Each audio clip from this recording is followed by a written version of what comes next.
नमस्कार दोस्तों, स्वागत है एक बार फिर से आपका। हम पढ़ रहे हैं एम लक्ष्मीकांत को हम दूसरी बार पढ़ रहे हैं, यानी एक बार हम इसको पूरा निपटा चुके हैं। हम इसका रिवीजन कर रहे हैं इस बार। तो रिवीजन के समय जो पहली जो यूनिट है, पहला इकाई जो है, उस पहली इकाई से पहले अध्याय को आज हम पढ़ेंगे। देखिए, पहली इकाई में टोटल 11 अध्याय हैं। कितने हैं? 11। और ये सभी जिस इकाई के अंतर्गत आते हैं उसका नाम है संवैधानिक ढांचा, यानी कि कॉन्स्टिट्यूशनल फ्रेमवर्क।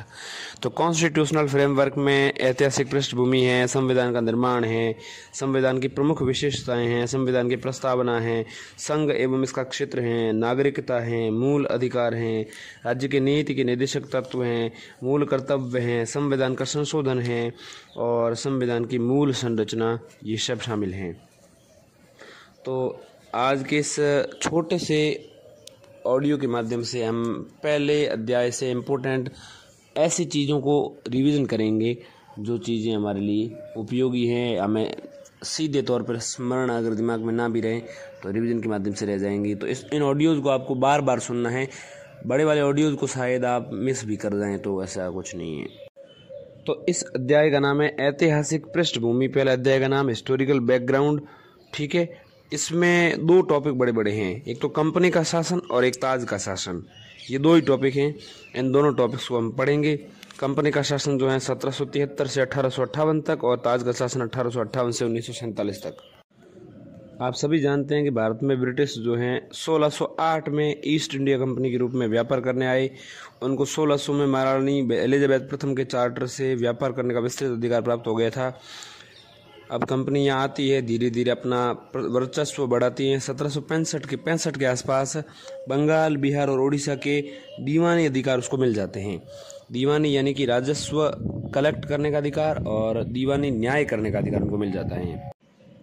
अधिकार कैसे मिलते हैं? क्योंकि 1764 में कंपनी जो है, वहाँ के जो बादशाह था, वहाँ का मुग़ल बादशाह शाह आलम, उस शाह आलम को 1764 में बक्सर की लड़ाई में, 1764 में हुई थी बक्सर की लड़ाई, उस बक्सर की लड़ाई में हरा देती है। मतलब कंपनी की विजय होती है और विजय प्राप्त करने के बाद ईस्ट इंडिया कंपनी जो है भारत में दीवानी अधिकार प्राप्त कर लेती है। इससे पहले भी एक युद्ध 1757 में प्लासी की लड़ाई जो है वो भी कंपनी जीती थी। तो दूसरी ये जीत थी और ये जीत जो है ज़्यादा महत्वपूर्ण है, क्योंकि इस जीत से कंपनी को दीवानी अधिकार मिले। दीवानी यानी कि राजस्व एकत्र करने के अधिकार और दीवानी न्याय करने के अधिकार। दीवानी न्याय दो प्रकार के होते हैं, एक तो हम कहते हैं इसको दीवानी न्याय, एक कहते हैं फौजदारी न्याय। तो दीवानी न्याय जो है यहाँ इसके अधिकार मिले हैं। अब यहीं से भारत में कंपनी के क्षेत्रीय शक्ति बनने की प्रक्रिया का प्रारंभ हुआ और फिर ये प्रक्रिया जो है आगे बढ़ती जाएगी। और सन 1858 में कंपनी जब बहुत ज़्यादा अत्याचार करने लगती हैं तो सिपाही जो है कंपनी की विद्रोह कर देते हैं। सिपाहियों का कहना था कि जो हमारा वेतन है वो भारतीयों का वेतन अंग्रेजों के वेतन के बराबर नहीं है, और भी बहुत सारे भेदभाव जो है किए जाते हैं। और तात्कालिक कारण जो है वो कारतूस था, चर्बी वाला कारतूस, जिसमें हिंदू और मुसलमान दोनों ने जो है विरोध किया। फिर 1858 में एक अधिनियम लाया गया, 1858 का भारत शासन अधिनियम, और उसके द्वारा कंपनी का शासन जो है पूर्णतः समाप्त कर दिया गया। और भारत का शासन फिर जो है 1858 में कंपनी से छीन करके ताज के प्रत्यक्षतः अधीन कर दिया जाएगा। तो इस प्रक्रिया में पहला है कंपनी का शासन जो है 1773 से 1858 में है। इसमें जो पहला एक्ट है वो है 1773 का रेगुलेटिंग एक्ट। एक तो ये समझ लो कि ये पहला नियम है इस दिशा में। ठीक है, कंपनी के द्वारा भारत में ईस्ट इंडिया कंपनी के कार्यों को नियमित करने के लिए जो ब्रिटिश सरकार उसके द्वारा उठाया गया पहला कदम। ठीक है, इससे प्रशासनिक राजनीतिक कार्यों को मान्यता दे दी सरकार ने, कि मान लो कि आपने प्रशासन वहाँ का संभाल लिया है, आपने दीवानी न्याय के अधिकार प्राप्त कर ली हैं, तो हम आपके प्रशासनिक और राजनीतिक दोनों कार्यों को मान्यता देते हैं। लेकिन यहाँ से एक उन्होंने बदलाव किया। देखिए, इससे पहले जो कंपनी थी, कंपनी रिश्वतखोरी बहुत ज़्यादा कर रही थी, कंपनी के कर्मचारी जो हैं माला माल होते जा रहे थे, कंपनी डूबती जा रही थी। इसलिए 3 बड़ी बड़ी रेजिडेंसी जो हैं वहाँ से ये कम सरकार को कहा गया कि आप इनको नियंत्रित करिए, भ्रष्टाचार को किसी भी प्रकार से ये इनके इन प्रकार रोकिए। जब कंपनी ने खुद सामने से कह दिया तो फिर ब्रिटिश सरकार ने अपना नियम बनाने का प्रक्रिया का शुभारंभ इन्होंने किया। ठीक है, तो सबसे पहला रेगुलेटिंग एक्ट लाई वो, और इससे उन्होंने भारत में केंद्रीय प्रशासन की नींव रखी। ध्यान दीजिएगा, केंद्रीय प्रशासन जो है 1773 में शुरू हुआ और ये अंत कहाँ पर होगा? विकेंद्रीकरण शुरू हो जाएगा 1861 में। एक भारत परिषद अधिनियम आएगा आगे, 1861 का भारत परिषद अधिनियम, वहाँ पर ये खत्म हो जाएगा, क्योंकि 1773 में केंद्रीकरण की शुरुआत हुई और 1833 में तो केंद्रीकरण जो है चरम स्तर पर पहुँच गया था। लेकिन फिर 1833 के बाद 1861 में भारत परिषद अधिनियम में जो है विकेंद्रीकरण शुरुआत की गई, और फिर विकेंद्रीकरण जो है 1937 तक तो विकेंद्रीकरण काफ़ी अच्छे स्तर पे हो गया था, क्योंकि 1937 तक आते आते प्रांतों को संपूर्ण आंतरिक स्वायत्तता हासिल करवा दी थी। तो ये ध्यान दीजिएगा, ये एक्ट जो है पहला एक्ट है कंपनी के कार्यों को नियंत्रित करने का, और प्रशासनिक राजनीतिक कार्यों को तो मान्यता मिली इस एक्ट से, और ये जो है केंद्रीकरण की नींव करता है ये एक्ट। इस संदर्भ में ये समझिएगा। अब इनकी बिंदु इस पॉइंट्स में, इस अधिनियम में क्या ऐसी विशेषताएं थी वो समझते हैं। सबसे पहला तो 3 रेजिडेंसी में से बंगाल को जो है बंगाल का जो गवर्नर था उसको बंगाल का गवर्नर जनरल ये पद नाम दे दिया गया। ठीक है, और उसकी सहायता के लिए 4 सदस्यों की कार्यकारी परिषद का गठन किया गया, और ऐसे गवर्नर में पहला था वॉरेन हेस्टिंग्स। वॉरेन हेस्टिंग्स 1773 से लेकर के 1785 तक ये लगातार गवर्नर जनरल रहा। 1785 तक, 1786 में जो है आपको पता है कॉर्नवालिस आ जाएगा, तो 1785 तक वॉरेन हेस्टिंग्स एक छत्र रूप से यहाँ पर रहा। और जैसा कि मैंने बताया बंगाल को यहाँ मजबूत बना दिया, तो बम्बई और जो बीच बच गई मद्रास, इनको इनके अधीन कर दिया बंगाल के। ठीक है, इससे पहले सभी प्रेसिडेंसियों के गवर्नर जो हैं एक दूसरे से अलग अलग थे, लेकिन अब ऐसा किया कि बंगाल जो है उसको ऐड बना दिया, तो एक केंद्रीकरण की शुरुआत हो गई। और इसी में जो है एक सुप्रीम कोर्ट यानी कि उच्चतम न्यायालय की स्थापना की बात हुई, और 1774 में जो है उच्चतम न्यायालय स्थापित किया गया, और जिसमें 4 न्यायाधीश रखे गए। 4 न्यायाधीशों में जो मुख्य न्यायाधीश था वो सर एलिजा एम्पे था। ठीक है, इसके अलावा कर्मचारी, जैसा कि ये एक्ट जिस उद्देश्य से लाया गया था कि निजी व्यापार और भारतीय लोगों से रिश्वत उपहार लेना प्रतिबंधित कर दिया। इसके अलावा यहाँ पर एक बॉडी 1773 के इस एक्ट से बनाई गई, और उसका नाम है कोर्ट ऑफ डायरेक्टर्स, कंपनी की गवर्निंग बॉडी। और इस कोर्ट ऑफ डायरेक्टर्स का काम क्या था? इसका काम सभी था, क्या था? राजस्व, नागरिक, सैन्य मामले, सभी प्रकार के मामले ये देखती थी। ये था रेगुलेटिंग एक्ट। अब हम बात करेंगे रेगुलेटिंग एक्ट के बाद अगले एक्ट की, वो है 1781 का संशोधन अधिनियम, यानी कि अमेंडिंग एक्ट ऑफ 1781। इस 1781 के संशोधन अधिनियम को एक्ट ऑफ सेटलमेंट भी कहते हैं, बंदोबस्त कानून भी कहा जाता है। ठीक है, इस एक्ट के द्वारा क्या किया गया था?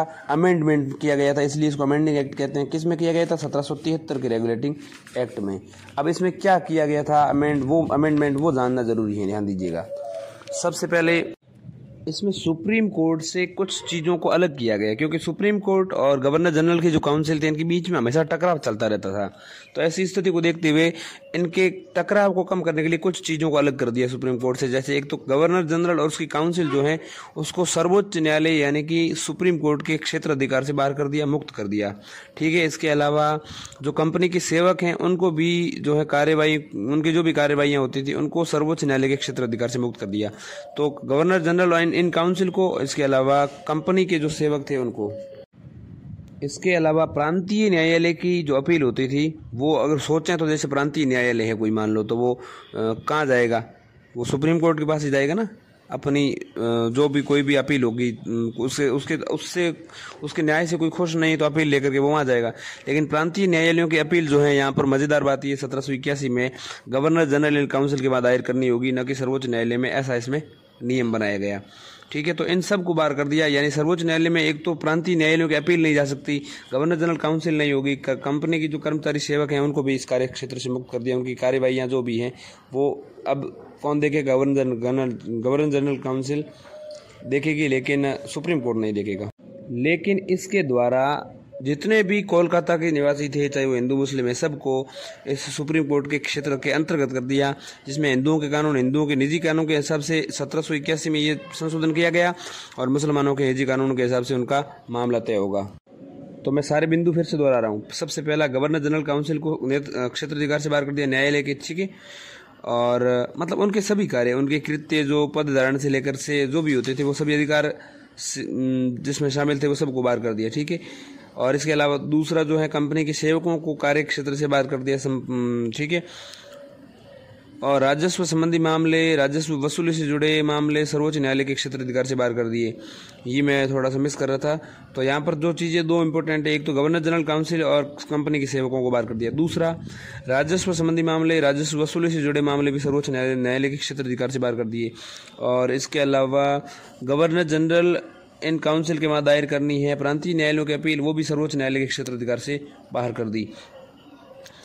तो फिर अंतर किसको कर दिया? अंदर कर दिया इस कानून के द्वारा कलकत्ता के सभी निवासियों को उनके अलग अलग कानून के हिसाब से उनकी व्यवस्थाएं देखी जाएगी।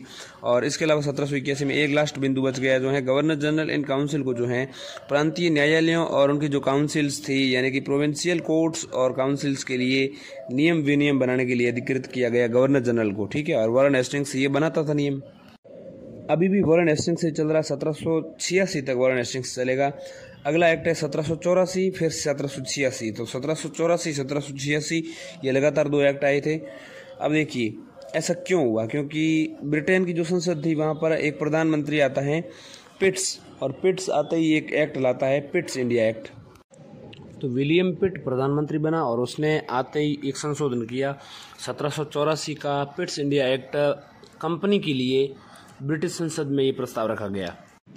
अब देखिए यहाँ से मूलभूत बदलाव शुरू होता है। जैसे कंपनी अभी भी राजनीतिक और वाणिज्यिक काम साथ में ही कर रही थी, ठीक है, उसकी एक ही बॉडी थी और वो सब काम करती थी, गवर्निंग बॉडी। उसको 1773 में ही बनाया गया था और 1773 में उस बॉडी को क्या कहा गया? कोर्ट ऑफ डायरेक्टर्स या निदेशक मंडल कह सकते हैं हम। लेकिन 1784 में जो एक्ट लाया गया उसके द्वारा उसके राजनीतिक और वाणिज्यिक कार्यों को पृथक कर दिया गया। सबसे बड़ा काम यह किया गया, राजनीतिक और वाणिज्यिक कार्यों को पृथक कर दिया गया। तो इसके लिए फिर अलग अलग बॉडी बनानी पड़ेगी, तो इसलिए यहाँ एक नई बॉडी का निर्माण यहाँ पर किया गया। कंपनी के जो वाणिज्यिक कार्य हैं, व्यापारिक जो कार्य हैं, उनका अधीक्षण जो है निदेशक मंडल जो पहले से बना हुआ उसको दे दिया, ठीक है, निदेशक मंडल को सौंप दिया। लेकिन राजनीतिक मामलों के प्रबंधन के लिए एक नए बोर्ड को बनाया गया, नियंत्रण बोर्ड, बोर्ड ऑफ कंट्रोल के नाम से बनाया गया। और इस प्रकार यहाँ पर द्वैध शासन की व्यवस्था शुरू हो गई। कंपनी की गवर्निंग बॉडी जो बोर्ड ऑफ कंट्रोल है, BOD जो है, वो तो राजनीतिक कार्य देखेगी और दूसरी गवर्निंग बॉडी जो निदेशक मंडल है वो व्यापारिक मामलों का अधीक्षण करेगी। अब जो नई बॉडी बनाई गई, बोर्ड ऑफ कंट्रोल, नियंत्रण बोर्ड जिसे हम कहते हैं, यह इसको ये शक्ति दी गई कि वो ब्रिटिश नियंत्रित भारत में, चूंकि वो राजनीतिक मामले देख रही तो इसलिए उसको कहा गया कि सभी नागरिक, सैन्य और राजस्व गतिविधियों का अधीक्षण व नियंत्रण करें। तो 1784 से पहले ये राजस्व, नागरिक और सैन्य और राजस्व के गतिविधियों का अधीक्षण करने की बॉडी जो थी वो उसको हम कहते हैं क्या कहते हैं? निदेशक मंडल या कोर्ट ऑफ डायरेक्टर्स कहते हैं। लेकिन यही कार्य 1784 के बाद जो है बोर्ड ऑफ कंट्रोल, नियंत्रण बोर्ड के नाम से जो संस्था बनी थी वो करने लगी थी, राजस्व, नागरिक और सैन्य मामले। तो ये एक्ट इसलिए महत्वपूर्ण, देखिए कि इस अधिनियम से पहले तो ये है कि भारत में कंपनी के अधीन क्षेत्र को पहली बार यहाँ पर ब्रिटिश आधिपत्य का क्षेत्र 1784 में कहा गया, ठीक है। और दूसरा, ब्रिटिश सरकार को भारत में कंपनी के कार्यों और उसके प्रशासन पर पूर्ण नियंत्रण हो गया। ब्रिटिश सरकार को ऐसा फायदा हुआ। अब देखिए यहाँ पर गवर्नर जनरल अभी भी 1784 में भी है, यहाँ पर वारेन हेस्टिंग्स ही है। अब 1786 में यहाँ पर वारेन हेस्टिंग्स को हटा करके एक नया गवर्नर जनरल यहाँ पर बनाया जाएगा और वो बनेगा कॉर्नवालिस। तो उस कॉर्नवालिस के लिए 1786 का अधिनियम विशेषतः लाना पड़ा, क्योंकि कॉर्नवालिस गवर्नर जनरल बना 1786 में। 1793 तक ये रहेगा, प्रथम चार्टर तक ये लगातार गवर्नर जनरल रहेगा, 1786 से 1793 तक। तो 1786 में बना, लेकिन उसने दो शर्तें रखी। अब वो दो शर्तें क्या थी? एक तो उसे कि काउंसिल के निर्णयों को अधिभावी करने का या न मानने का भी अधिकार दिया जाए। उसकी जो काउंसिल थी उसकी जो शक्तियां थी उनको बात मानने या न मानने का अधिकार भी अधिभावी, मतलब ऊपर, उससे ऊपर की पावर उसे दी जाए। और इसके साथ साथ उसको कमांडर इन चीफ यानी कि सेनापति बनाया जाए, कमांडर इन चीफ भी बनाया जाए उसे। और गवर्नर जनरल तो चूँकि बन ही रहा था तो कमांडर इन चीफ साथ में बने, यानी सेनापति भी वही खुद बने। तो इसलिए फिर संशोधन किया गया 1786 में और 2 प्रावधानों को इस रूप में जोड़ा गया।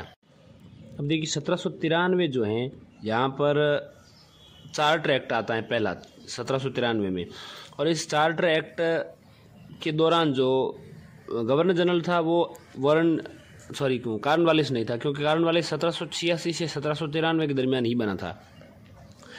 चार्टर एक्ट 1793 का जब आया था वहाँ पर जॉन शोर नाम का एक बना था। ऐसे बहुत सारे आएंगे, मतलब देख लीजिएगा ध्यान से, कोई ज़्यादा इंपॉर्टेंट नहीं। 1793 का चार्टर जो लाया गया उसमें क्या किया गया? सबसे पहले जैसा कि मैं बताऊं, चार्टर जो है एक तरह से लूट थी, भारतीयों की लूट। तो इसमें लूट का पहला काम मैं बता देता हूं कि इसमें जो बोर्ड ऑफ कंट्रोल के सदस्य हैं, ठीक, और उसके कर्मचारी हैं, उन सभी का जो भुगतान है, उनका जो पैसे हैं, उन कर्मचारियों को भारतीय राजस्व से ही भुगतान करना शुरू किया जाएगा, ऐसा इसमें लिख दिया गया 1793 में।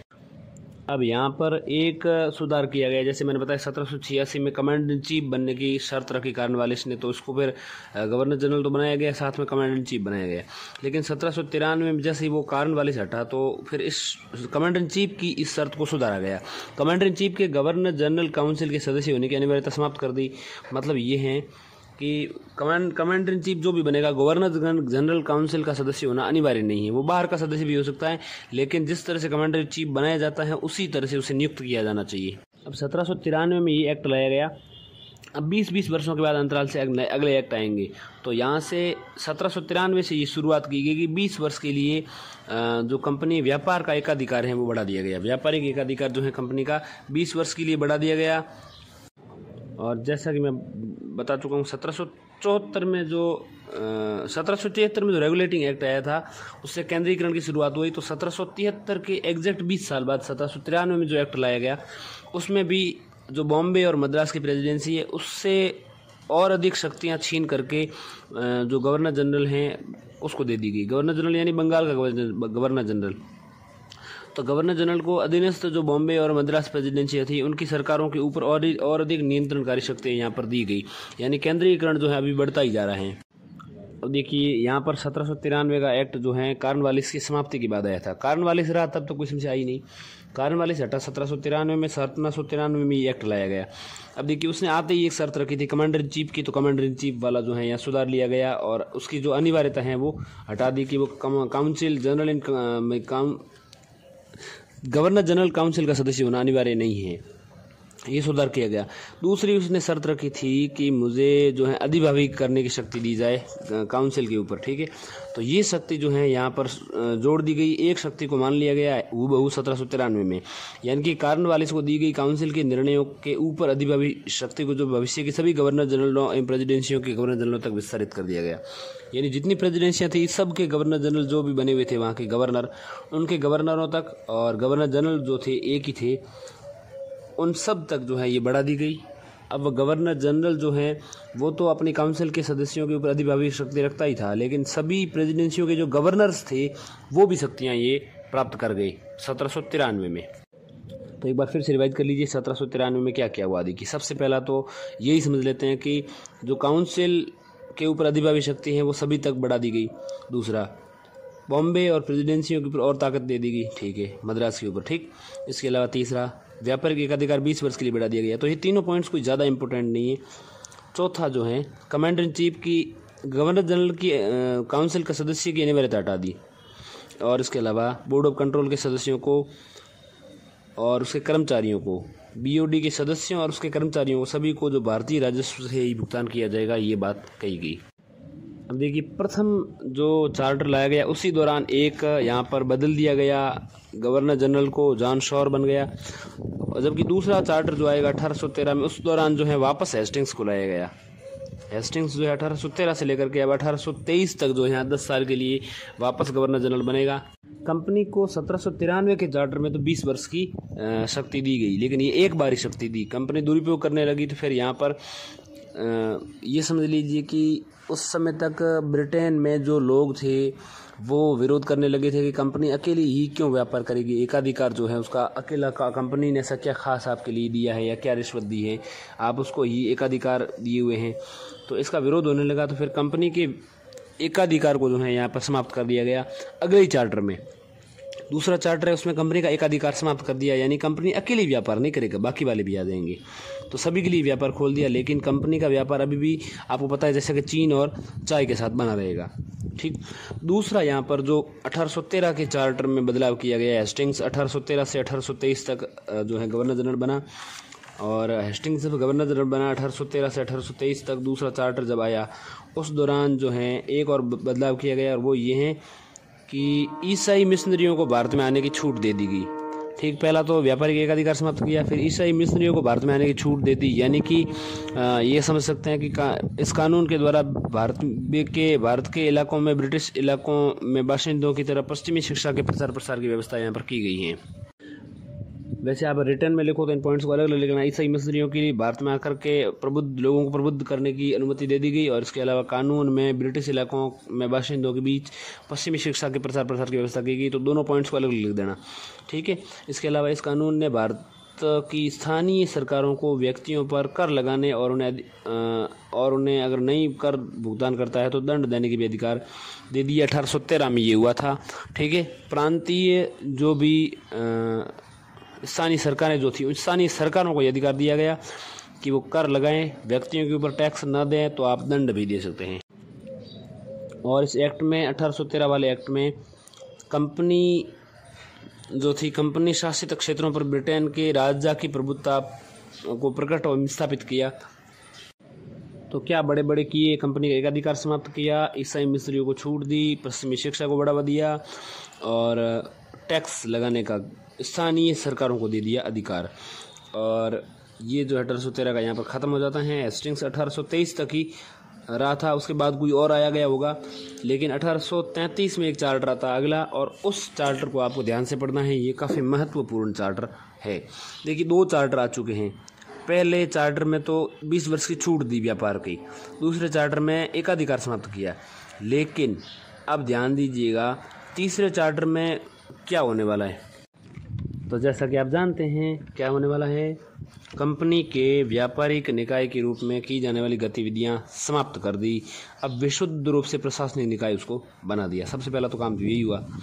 और यहाँ पर इससे बड़ा महत्वपूर्ण काम हुआ वो है गवर्नर जनरल जो बंगाल वाला था उसको अब भारत का गवर्नर जनरल कहा जाने लगा 1833 में आते आते।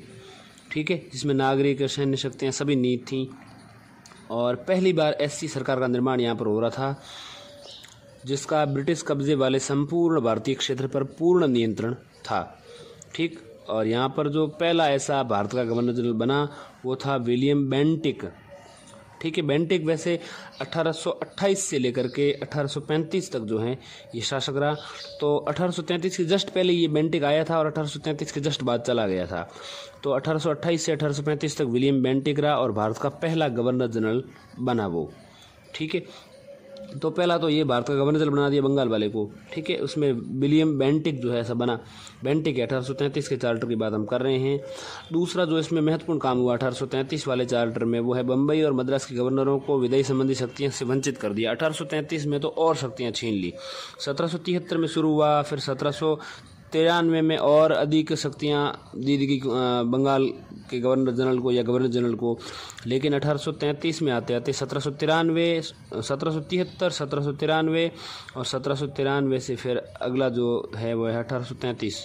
तो ये 20-20 वर्षों के अंतराल से ऐसा किया गया। देखिए 1773 से 1793। ठीक। 1793 से लेकर के 1833 तक जो है ये ऐसा किया गया। वैसे 20 वर्ष यहाँ 1793 से 1833 के बीच नहीं है, 40 वर्ष है। लेकिन आप ध्यान दीजिएगा कि अंतराल जो है लगभग एक ही घड़ी है, ये एक ही पहाड़े के अंतर्गत आता है। अब देखिएगा यहाँ पर एक महत्वपूर्ण काम तो ये होगा, विदेशी शक्तियाँ से छीन ली और ये सब काम किया गया। लेकिन यहाँ पर जैसे ही भारत का गवर्नर जनरल बना तो यहाँ पर एक और सुधार किया गया। वो ये था कि इससे पहले बनने वाले कानूनों को यहाँ पर रेगुलेशंस यानी नियामक कहा गया। ठीक। लेकिन इसके बाद में बनने वाले कानून अब एक्ट कहेंगे, ऐसा इसमें लिखा गया। ठीक है। इसके अलावा कंपनी का व्यापारिक एकाधिकार जो है वो छीन लिया। व्यापारिक एकाधिकार क्या, व्यापारिक अधिकार ही छीन लिए। ठीक है। विशुद्ध प्रशासनिक निकाय बना दिया उसको। ठीक है। और इसमें सिविल सेवकों की प्रक्रिया जो है वो शुरू हुई, लेकिन जो बोर्ड ऑफ डायरेक्टर्स है, निदेशक मंडल जो था, उसने इसको रद्द करवा दिया। तो ये सबसे महत्वपूर्ण 4 इसमें सुधार किए गए। बंगाल का गवर्नर भारत का गवर्नर बन गया विलियम बेंटिक। मद्रास वालों से शक्तियाँ ही छीन ली, गवर्नर्स जो थे उनकी विदाई संबंधी शक्तियाँ सब छीन ली। ठीक, नियामक कानून पहले वाले बाद वाले अधिनियम बन गए। ठीक, और ईस्ट इंडिया कंपनी जो है विशुद्ध रूप से प्रशासनिक निकाय बना दी गई और सिविल सेवकों की प्रक्रिया जो है शुरू हुई। अब हम बात करेंगे 1853 का चार्टर, और ये बेहद महत्वपूर्ण है क्योंकि चार्टर जो है अंतिम चार्टर हैं। शुरू हुआ 1793 में, ख़त्म हुआ 1853 में। 1793 पहला, 1813 दूसरा, 1833 फिर 1853। इसमें क्या किया गया, 4 बिंदु इसमें भी हैं। इसमें एक तो ये काम किया गया, देखिए जैसा कि मैंने बताया 1774 था, 1774 में पिट्स आया तो पिट्स ने एक इंडिया एक्ट लाया और उसने क्या किया कि कंपनी के राजनीतिक और वाणिज्यिक कार्यों को अलग किया। ठीक, और उसने द्वैध शासन की यहाँ पर स्थापना की। बोर्ड ऑफ कंट्रोल, निदेशक मंडल दोनों बनाए। नियंत्रण बोर्ड और निदेशक मंडल 2 अलग अलग मंडल बनाए, 2 अलग अलग काम किए। राजनीतिक वाणिज्यिक कार्यों को अलग किया। तो पृथककरण का काम पिट्स ने शुरू किया 1784 में। इसी तरह का अंतिम चार्टर में भी यहाँ पर किया गया। क्या किया गया, क्या क्या यहाँ पर बांटने की कोशिश की गई, ध्यान दीजिएगा।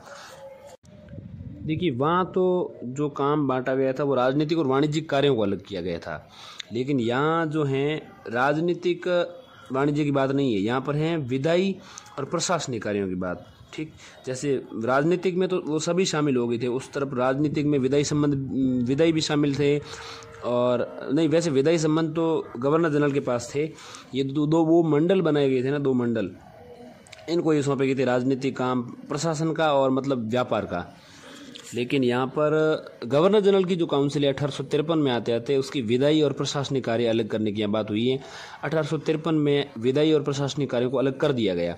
अब देखिए जब विधायी और प्रशासनिक कार्य अलग किए गए तो कुछ तो नए मेंबर्स जोड़ने पड़ेंगे, क्योंकि अलग अलग काम किया है तो काम भार बढ़ जाएगा। तो इसके तहत क्या किया गया, देखिए विधायी कार्यों को अलग करने के पीछे जो मंशा थी वो ये थी कि विधि जो है अच्छी बने, तो विधायी और प्रशासनिक कार्यों अलग कर दिया गया। इसलिए तो विधायी कार्यों को अलग करने की कोशिश में 6 नए विधान पार्षद जोड़े गए। ठीक है, विधान पार्षद जो हैं 6 नए जोड़े गए। दूसरे शब्दों में ऐसा कह सकते हैं कि गवर्नर जनरल के लिए विधान परिषद का गठन यहाँ पर कर दिया गया। गवर्नर जनरल है उसके लिए एक अलग विधान परिषद बनाई गई, और वो विधान परिषद जो है भारत में केंद्रीय विधान परिषद या भारतीय विधान परिषद यहाँ पर उसको उस समय कहा गया। और ये जो विधान परिषद थी वो एक छोटी संसद की तरह कार्य उसने किया, और इस परिषद, इस काउंसिल जो भी विधान परिषद जो बनी थी, इस विधान परिषद की शाखा ने छोटी संसद की तरह जो है कार्य किया, और इसमें वह सभी प्रक्रियाएं अपनाई जाती थी जो ब्रिटिश संसद में अपनाई जाती थीं। ठीक है, इस प्रकार से पहली बार विधायिका को जो है सरकार के विशेष कार्य के रूप में जाना गया। तो यहाँ पर एक तो विधायी प्रशासनिक कार्य अलग हुए, विधायी कार्य अलग हो गए, प्रशासनिक कार्य अलग हो गए 1753 में ऐसा हुआ। इसके लिए फिर वो विधान पार्षद जोड़े, भारतीय केंद्रीय विधान परिषद के लिए छोटे संसद की तरह कार्य की उसने, और पहली बार सरकार के विशेष अंग के रूप में जाना गया, विशेष कार्य के रूप में जाना गया। ठीक है, वो सब पहला बिंदु हो गया। दूसरा जो 1853 में इम्पोर्टेंट काम किया गया वो क्या होगा, वो है सिविल सेवकों की भर्ती की खुली प्रक्रिया का आरंभ।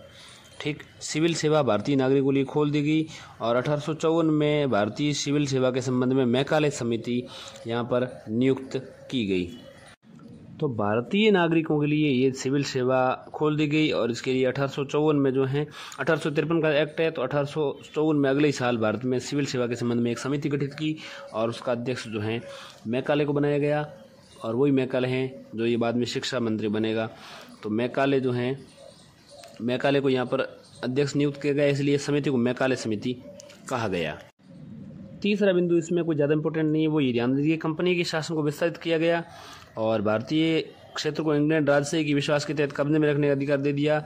पूर्व अधिनियम के विपरीत इसमें कोई निश्चित समय का निर्धारण नहीं किया गया, क्योंकि संसद जो है कभी भी कंपनी के शासन को समाप्त कर सकती थी, इसका संकेत ये था। अब देखिए स्थानीय जो प्रतिनिधित्व था लोगों का वहाँ मिलने लगा, भारतीयों को तो यहाँ अभी नहीं मिलेगा, लेकिन स्थानीय प्रांतीय सरकारों से जो अंग्रेज थे, जो भी अधिकारी थे, उनको यहाँ पर चुनने की मिल गई। मतलब तो केवल केंद्र से ही नहीं चुना जाएगा। भारतीय केंद्रीय विधान परिषद जो बनी थी, जो एक तरह से छोटी संसद की तरह कार्य कर रही थी, उस विधान परिषद के सदस्य जो स्थानीय प्रतिनिधित्व के रूप में चुने जाने थे। और ये शुरुआत भी 1853 में अंतिम बिंदु के रूप में यहाँ पर लिखा गया है।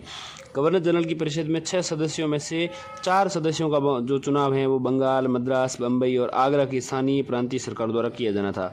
एक तो आप मान लो कि बंगाल से, एक मद्रास से, एक बम्बई से और एक आगरा से, इस तरह से चुना जाना था। अब देखिए, ये तो थे चार्टर 1853 के सारे समाप्त कर दिए मैंने। अब यहाँ पर बाद में होती है 1853 के 4 साल बाद ही 1857 में क्रांति। यहाँ तक जो है बिल्कुल भारतीय परेशान आ चुके थे, बहुत ज़्यादा शोषण हो रहा था। तो इसलिए अब होगी 1857 की क्रांति, और कंपनी जो है उसका और ये गवर्नर जनरल वगैरह इन सब की जड़ें हिल जाती हैं। जड़ें, इतना ख़तरनाक ये क्रांति होती है। उसके बाद जो है कंपनी से शासन छीन लिया जाएगा और सीधा चला जाएगा। अब जब यहाँ पर क्रांति होने वाली थी 1857, उस समय यहाँ पर गवर्नर जनरल कैनिंग बना, क्योंकि कैनिंग जो है 1857 हुई जिससे उससे जस्ट पहले ही बना 1856 में कैनिंग, और 1862 तक जो रहेगा ये कैनिंग जो है यही पहला वाइसराय बन जाएगा। बाद में कैसे बनेगा आपको पता ही है, क्योंकि 1858 में जो है फिर गवर्नर जनरल नाम बदल करके वाइसराय कर दिया गया, अगला जो एक्ट आएगा उसके माध्यम से। तो 1856 से लेकर के 1862 तक जो है ये गवर्नर जनरल रहेगा कैनिंग।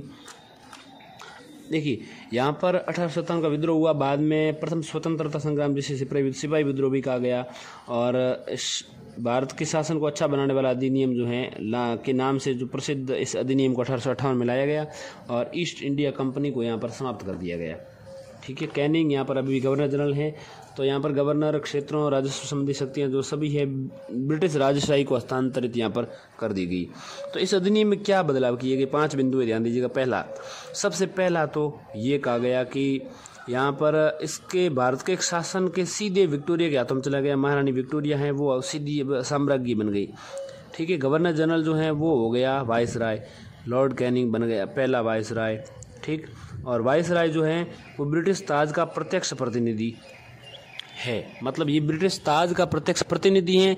यानी गवर्नर जनरल जो था वो तो कंपनी का था, लेकिन वाइसराय जो हैं ये मान लीजिए कि ब्रिटिश प्रतिनिधि हैं डायरेक्ट। दूसरा बदलाव किया गया, नियंत्रण बोर्ड ऑफ निदेशक जो भी दोनों द्वैत प्रणाली शुरू की गई थी 1774 में, वो यहाँ पर समाप्त हो गई। तीसरा इम्पोर्टेंट कार्य हुआ कि नया पद बनाया गया भारत के राज्य सचिव के रूप में। तो भारत का राज्य सचिव, और भारतीय राज्य सचिव जो है भारतीय प्रशासन पर संपूर्ण नियंत्रण की शक्ति यहाँ पर दी गई, और इसको भारत के राज्य सचिव को ब्रिटिश कैबिनेट का सदस्य के रूप में रखा गया था, और ब्रिटिश संसद के प्रति राज्य सचिव उत्तरदायी था। ठीक है, इसके अलावा चौथा बिंदु है कि उसके लिए सहयोग के लिए 15 सदस्यों की परिषद का गठन किया गया, जिसे सलाहकार परिषद के रूप में बताया गया। परिषद का अध्यक्ष जो है भारत सचिव को ही बनाया गया। ठीक, इसके अलावा 5वां इम्पोर्टेंट काम ये हुआ कि इस कानून के तहत सचिव परिषद का गठन किया गया, जो एक निगमित निकाय थी जिससे भारत और इंग्लैंड में मुकदमा करने का अधिकार था, और इस पर भी मुकदमा किया जा सकता था। तो ये जो अधिनियम है 1858 का, इसको मुख्य तौर पे मतलब मशीनरी में सुधार के उद्देश्य से लाया गया था, लेकिन इसमें कोई विशेष परिवर्तन आया नहीं। ठीक है, इस कानून से। अब देखिए, कंपनी को धीरे धीरे, मतलब ब्रिटिश सरकार को धीरे धीरे समझ में आने लगा कि अब भारतीयों को सहयोग लाना जरूरी है, क्योंकि इतना खतरनाक विद्रोह जब एक साथ हो सकता है, बहुत सारी हत्याएं हुई, बहुत सारे हुए, तो ये सब हो सकता है, तो फिर जो भारतीय हैं उनको बेवकूफ़ बनाना शुरू करना पड़ेगा। अब यहाँ पर वो कानून लाती है 1800 तक के चार्टर थे, वो सब थे। भारत शासन अधिनियम लाया गया 1858 में, भारत सरकार अधिनियम 1858 का भारत सरकार अधिनियम। ठीक है, अब यहाँ पर 3 लगातार भारत परिषद अधिनियम आएंगे। भारत परिषद, क्योंकि भारत का राज्य सचिव है, उसकी परिषद काउंसिल, और भारत का राज्य सचिव, इन्होंने ये काम किया और ये अधिनियम लाए। और इसमें लगातार सहयोग की नीति के तहत 1861, 1892 और 1909 में 3 अधिनियम पारित किए गए। 1861 वाले इस अधिनियम में 5 बिंदु हैं। पहला बिंदु क्या है, ध्यान दीजिएगा। 1856 में कैनिंग बना था, 1856 में फिर 1857 का विद्रोह हुआ। ठीक है, उस समय विद्रोह के समय कैनिंग ही था।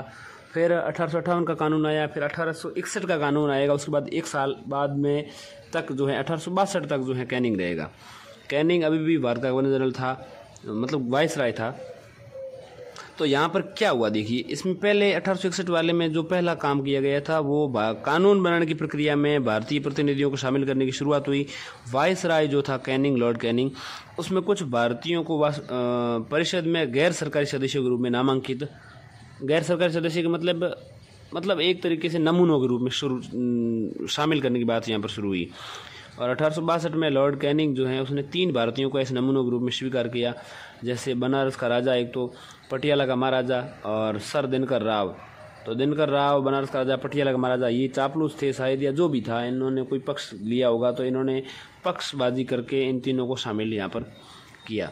तो ये 1861 में ऐसा बेवकूफ़ बनाने के लिए किया गया। दूसरा जो इम्पोर्टेंट काम किया गया वो है विकेंद्रीकरण की शुरुआत। विकेंद्रीकरण की शुरुआत यहाँ पर की गई। तो 1773 में जो रेगुलेटिंग एक्ट के द्वारा केंद्रीकरण की प्रवृत्ति जो शुरू हुई थी उसको उलट दिया, और 1833 के चार्टर अधिनियम के जो साथ जो है चरम पर पहुंच गई थी उसको पलट करके 1861 के इस अधिनियम में जो है मद्रास और बम्बई प्रेसिडेंसी की विधायी शक्तियों को वापस दे दिया गया और विकेंद्रीकरण की शुरुआत की। देखिए जो ये केंद्रीकरण के तहत जो शक्तियां छीनी गई थी वो अधिनियम कौन सा था, तो वो अधिनियम था मद्रास और बम्बई गवर्नर की विधायी संबंधी शक्तियां वंचित कर दिया गया। 1833 का चार्टर, 33 के चार्टर में पूर्णतः छीन ली गई। केंद्रीकरण की शुरुआत तो 1773 में हो गई, 1833 में छीन ली गई, लेकिन 1861 में जो है बम्बई और मद्रास की जो काउंसिल थी, गवर्नर, जो भी ये प्रेसिडेंसियाँ थी, इनके गवर्नरों को जो है विधायी शक्तियाँ वापस दे दी गई। तो ये 1861 में जो विधायी शक्तियाँ वापस दी गई, विकेंद्रीकरण की शुरुआत यहाँ पर की गई। वो विकेंद्रीकरण जो है विधायी विकास की नीति के कारण 1937 तक जो है संपूर्ण आंतरिक स्वायत्तता प्रांतों को जो है हासिल हो जाएगी विधायी विकास की नीति के तहत। विधायी विकास कैसे होगा, धीरे धीरे विधायी शक्तियाँ जो है प्रांतों की बढ़ा दी जाएगी और फिर प्रांतों को संपूर्ण आंतरिक स्वायत्तता हासिल हो जाएगी 1937 तक।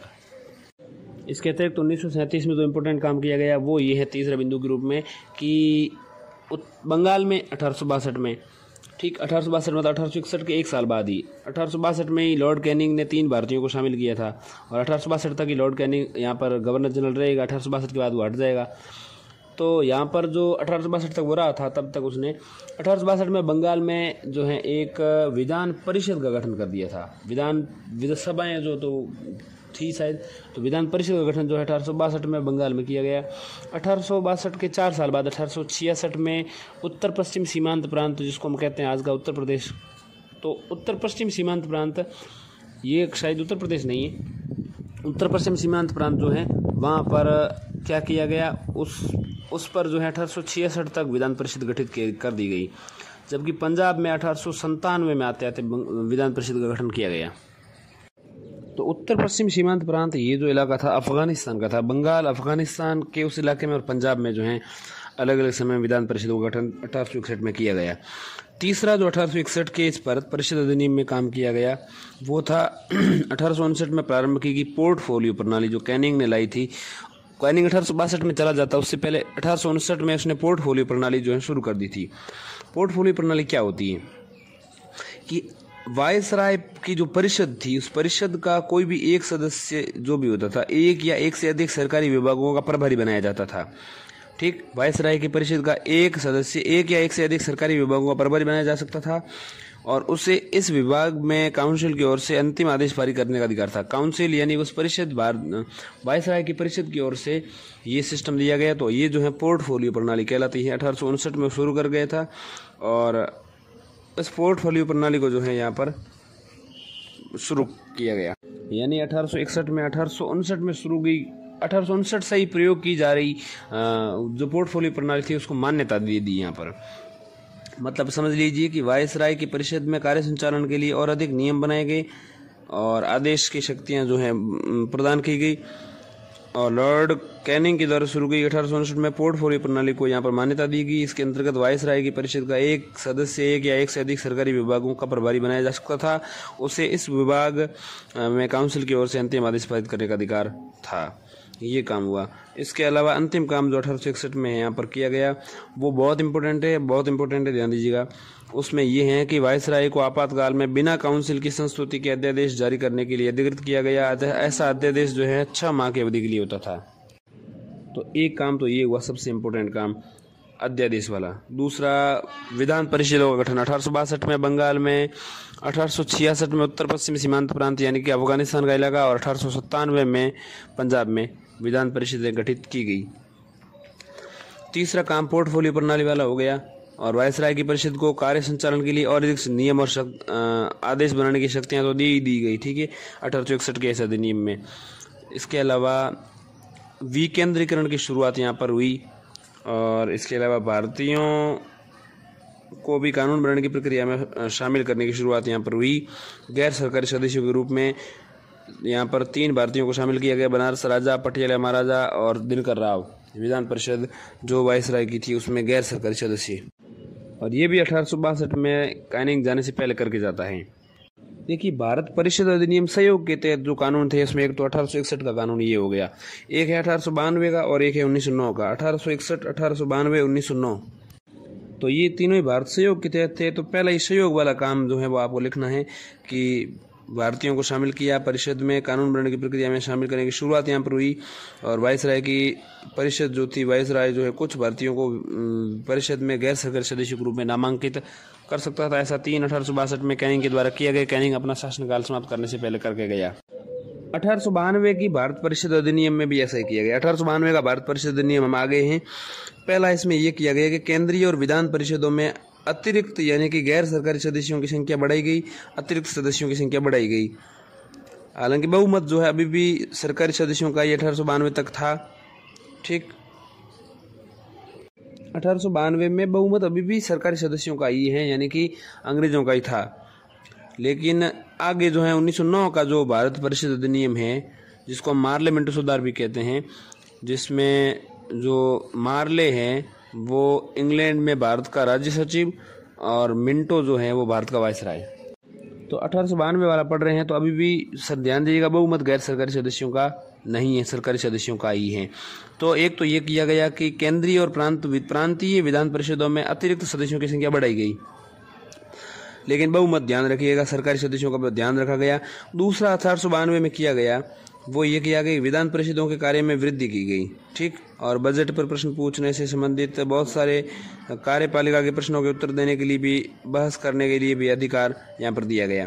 तीसरा 1892 में जो किया गया वो क्या है, ध्यान दीजिएगा कि केंद्रीय विधान परिषद जो एक काउंसिल थी उसमें बंगाल चैम्बर्स ऑफ कॉमर्स में जो हैं, और केंद्रीय विधान परिषद है उसमें बंगाल चैम्बर्स ऑफ कॉमर्स, और इसके अलावा केंद्रीय विधान परिषद में गैर सरकारी सदस्यों के नामांकन के लिए वायसराय की शक्तियों का प्रावधान था इसमें।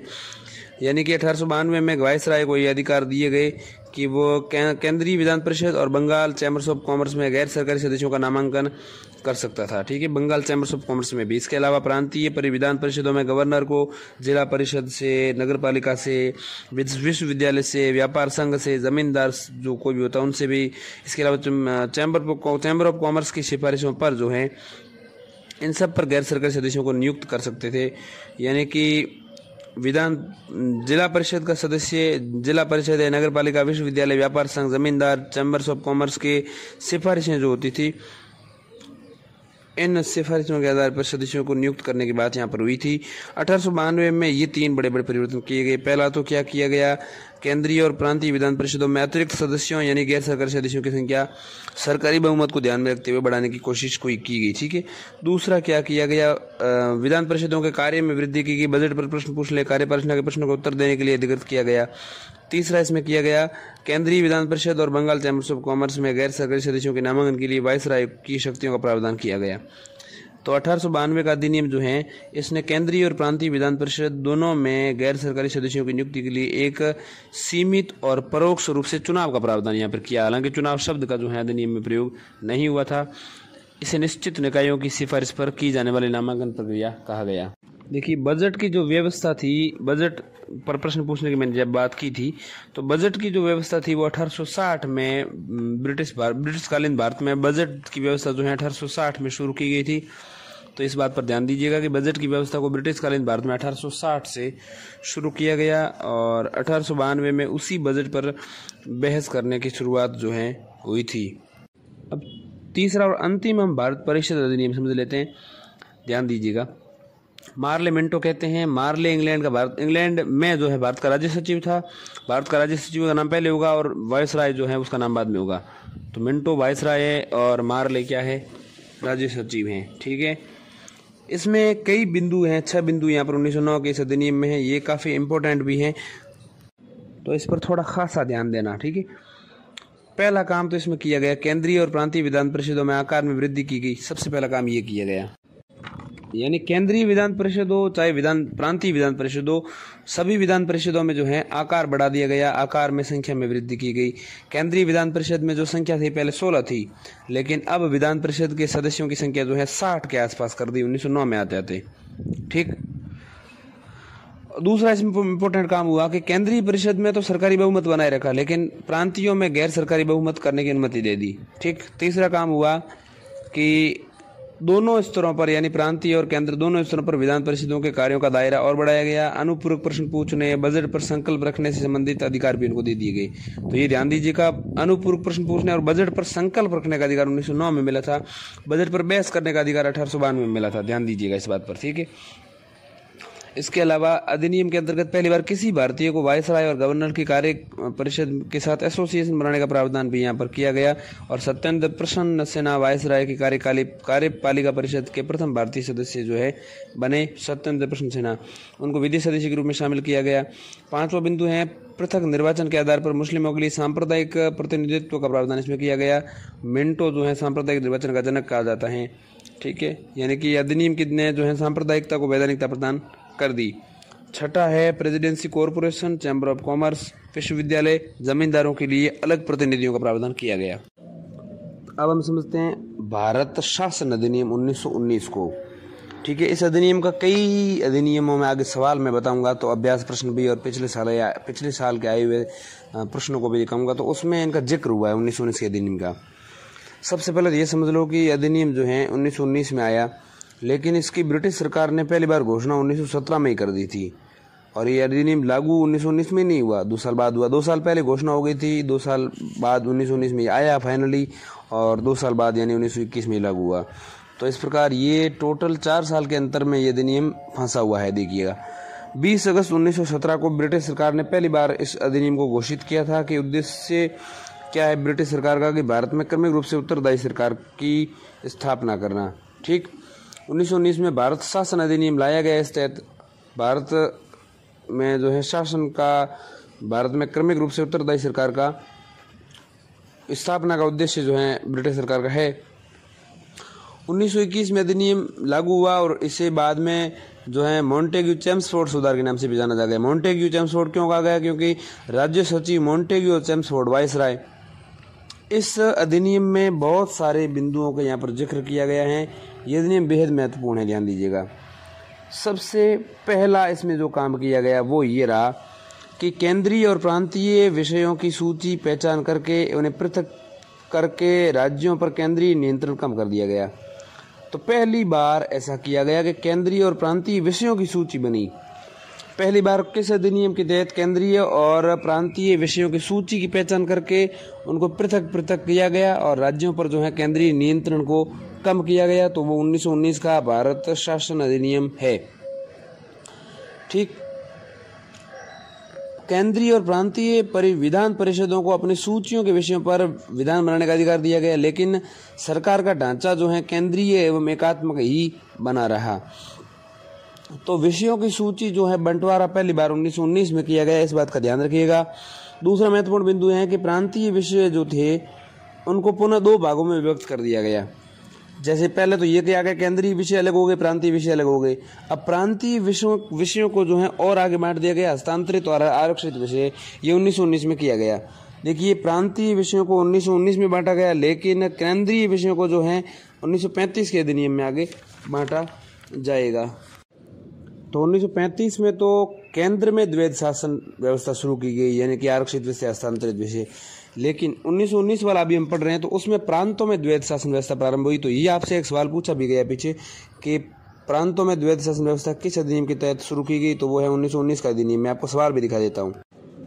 तो देखिए, ये सवाल पूछा गया, अभ्यास प्रश्न जो है पीछे पुस्तक में दिए हुए, उसमें प्रश्न संख्या 195। तो उसमें दिया है सूची 1 और सूची 2 को मिलान करना है एक तरफ सूची 1 में जो है अधिनियमों की बात की गई है और एक तरफ जो है सिद्धांत दिए गए, उनमें क्या परिवर्तन आया वो लिखा गया है। तो मैं पढ़ता हूँ, आपको मिलान करना। देखिए, भारत परिषद अधिनियम 1861, भारत सरकार अधिनियम 1919, भारत परिषद अधिनियम 1892 और पिट्स इंडिया एक्ट 1784। तो 1784 का नियम है, 1861 का नियम है, 1892 का नियम और 1919 का नियम है।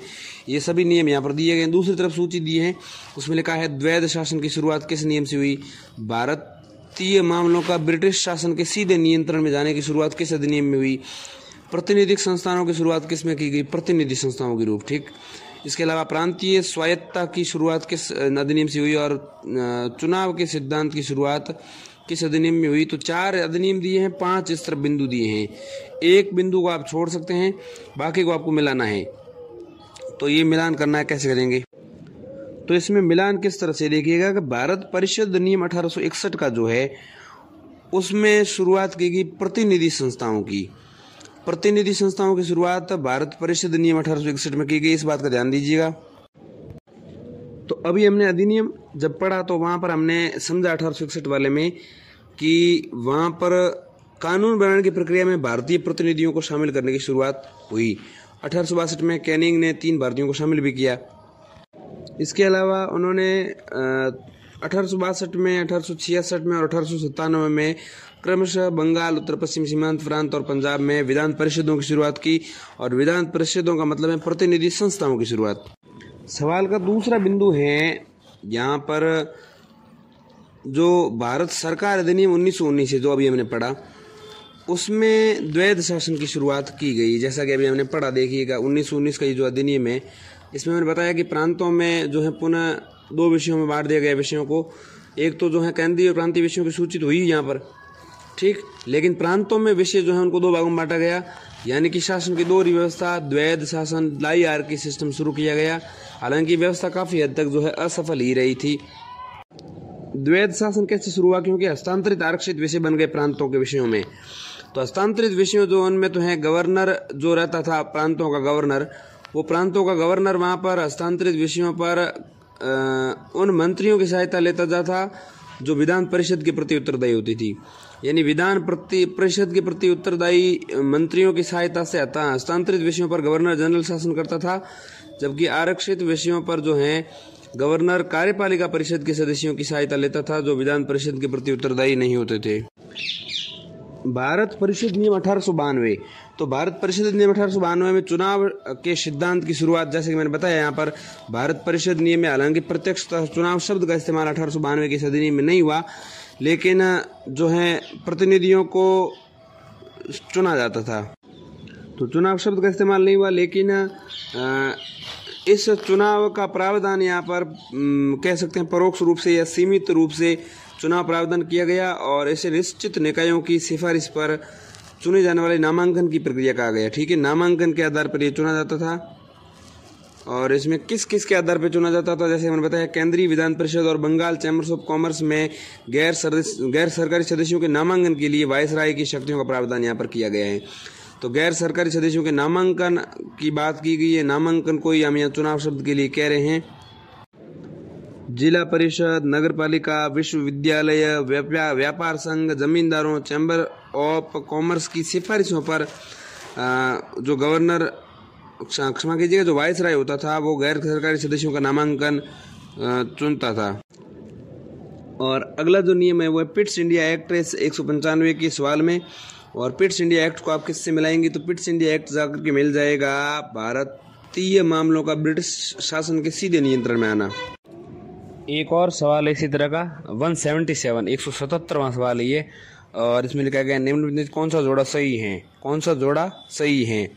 1919 के आगे लिखा गया है केंद्र में द्वैध शासन। तो आपको पता करना क्या केंद्र में द्वैध शासन 1919 में चालू हुआ था मतलब। इसके अलावा 1861 के आगे लिखा पोर्टफोलियो प्रणाली, विभाग विभाजन प्रणाली, यानी विभागों का विभाजन कर दिया। जो पार्लियामेंट्स के जो भी डिपार्टमेंट्स थे उनका विभाजन कर दिया। ठीक है, उनको डिवाइड कर दिया। तो डिपार्टमेंट्स का डिवीजन जो है पोर्टफोलियो प्रणाली कहलाती है, 1861 में शुरू हुई थी क्या। इसके अलावा 1935 में द्वैध सदनीय व्यवस्था शुरू की थी, क्या ये भी सही है? इसके अलावा 1853 का भारत का गवर्नर जनरल 1853 में बनाया गया था, गलत। तो मुझे जो लग रहा सही थी कि 1858 में बनाया था भारत का गवर्नर जनरल, या जिसको हम वाइस राय के मतलब भारत का गवर्नर जनरल जो है 1853 में नहीं, 1833 का अधिनियम था। 1833 का अधिनियम था। 1833 में भारत का गवर्नर जनरल बना दिया था बंगाल के गवर्नर जनरल को, जो था विलियम बेंटिक, जो 1828 से लेकर के 1835 तक वो रहा था गवर्नर जनरल। ठीक है, 1828 में बना था, अंतिम गवर्नर जनरल हो गया, और बंगाल का अंतिम गवर्नर जनरल हो गया और भारत का प्रथम गवर्नर जनरल हो गया। तो ये अधिनियम तो 1833 में शुरू किया गया था, लेकिन प्रश्न में कह रहा है कि 1853 में भारत का गवर्नर बना है, तो ये गलत है। तो इसके अलावा 1935 में द्वैध सदनीय व्यवस्था शुरू की गई थी। क्या द्वैध सदनीय व्यवस्था 1935 में शुरू की गई थी? तो द्विसदनीय व्यवस्था का प्रथम बार जो है 1919 के शासन अधिनियम में ये किया गया था, भारत शासन अधिनियम 1919, जिसको हम मॉन्टेग्यू-चेम्सफोर्ड सुधार कहते हैं। और उसमें जो है प्रथम बार द्वैध शासन व्यवस्था भी शुरू की गई थी, और उसी में जो है द्विसदनीय व्यवस्था शुरू की गई थी। राज्यसभा और लोकसभा गठन इसी अधिनियम के तहत किया गया था। आगे तो किया ही गया था, लेकिन प्रथम बार जो है 1919 में किया गया था। तो द्वैध सदनीय व्यवस्था के लिए 1935 का अधिनियम नहीं है, पहली बार 1919 का अधिनियम दिखाई देता है। 1861 का पोर्टफोलियो सही है, और 1919 का केंद्र में द्वैध शासन भी गलत है, क्योंकि 1919 में केंद्र में द्वैध शासन व्यवस्था प्रारंभ नहीं की गई थी, प्रांतों में द्वैध शासन व्यवस्था प्रारंभ की गई थी, और प्रांतों वाली खत्म करके केंद्र में शुरू की गई थी द्वैध शासन व्यवस्था को 1935 के अधिनियम में।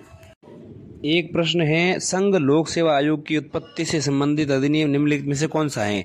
तो संघ लोक सेवा आयोग की उत्पत्ति जो है किस अधिनियम के द्वारा हुई थी?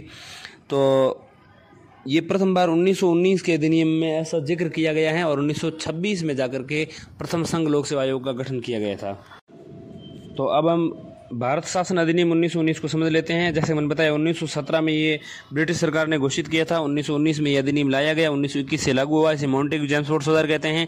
मॉन्टेग्यू राज्य सचिव, चेम्सफोर्ड वाइसराय हो गया, और इसके द्वारा जो है पहली बार केंद्रीय और प्रांतीय विषयों की सूची बनाकर अलग किया गया। प्रांतों में जो विषय सूची हैं, विषय जो है उनको फिर से दो भागों में बांटा गया, हस्तांतरित विषय, आरक्षित विषय, यानी कि प्रांतों में द्वैध शासन व्यवस्था या प्रथम बार द्वैध शासन व्यवस्था का प्रारंभ किया गया।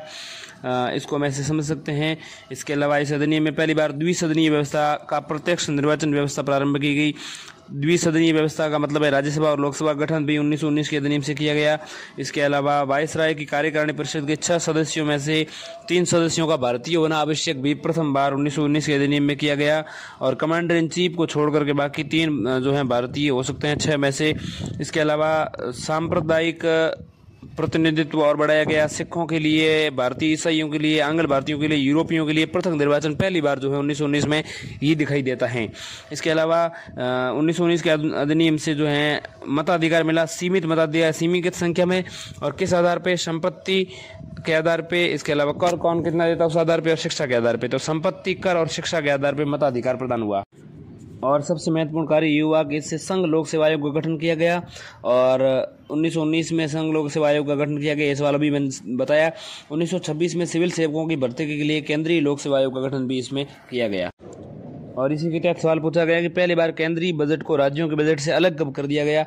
तो ये भी 1919 के अधिनियम से किया गया। बीच में हम सवाल देख लेते हैं 2 सवालों को। 1919 के अधिनियम को फिर से मतलब कंटिन्यू करेंगे। तो एक तो है 67वां सवाल अभ्यास प्रश्नों में। 67वां सवाल कहता है एक सूची और दूसरी सूची 2 कॉलम दे रखे हैं, इनको मिलाना है। सूची 1 और सूची 2 को आपको मिलान करना है, और एक तरफ लिखे हैं द्विसदनीय प्रणाली, विधायी विघटन, इसके अलावा यहाँ लिखे हैं अलग निर्वाचक मंडल, इसके अलावा प्रांतीय स्वायत्तता। तो ये एक तरफ लिखे गए हैं। दूसरी तरफ अधिनियम दिए गए हैं। अधिनियम कौन कौन से हैं?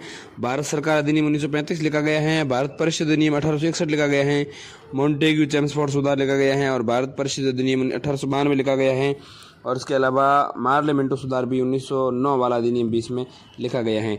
तो एक तरफ 4 दे रखे हैं, एक तरफ 5 दे रखे हैं। कोई भी 5 में से 4 को आपको 4 के साथ मिलाना है। तो आपको पता करना है द्विसदनीय प्रणाली कब शुरू हुई।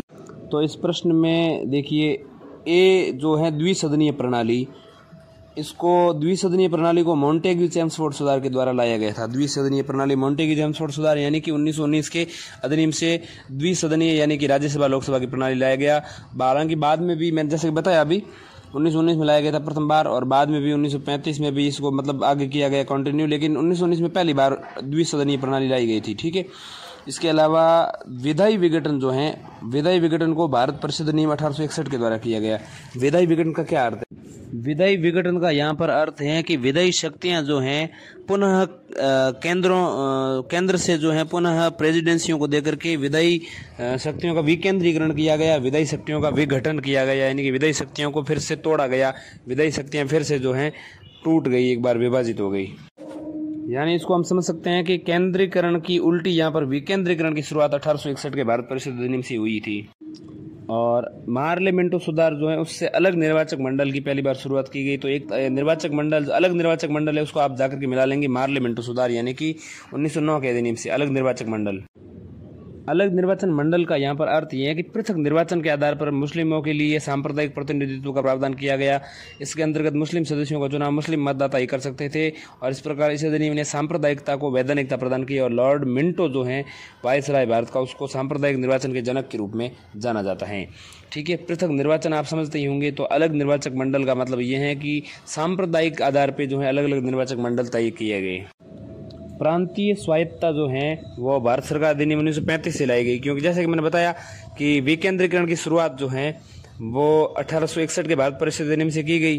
ठीक है, जो कि 1833 से चरम स्तर पर पहुंची थी केंद्रीकरण का उल्टा 1861 में, जैसे मैंने बताया 1833 में केंद्रीकरण चरम स्तर पर पहुंचा, फिर 1861 में विकेंद्रीकरण की शुरुआत हुई, और 1937 तक जो है प्रांतों को पूर्णतः स्वायत्तता प्रदान की गई। तो 1937 में जब ये की गई, तो 1937 से दो साल पहले 1935 में भारत सरकार अधिनियम आया था, और इससे जो है मतलब हम कह सकते हैं कि प्रांतीय स्वायत्तता मिली थी।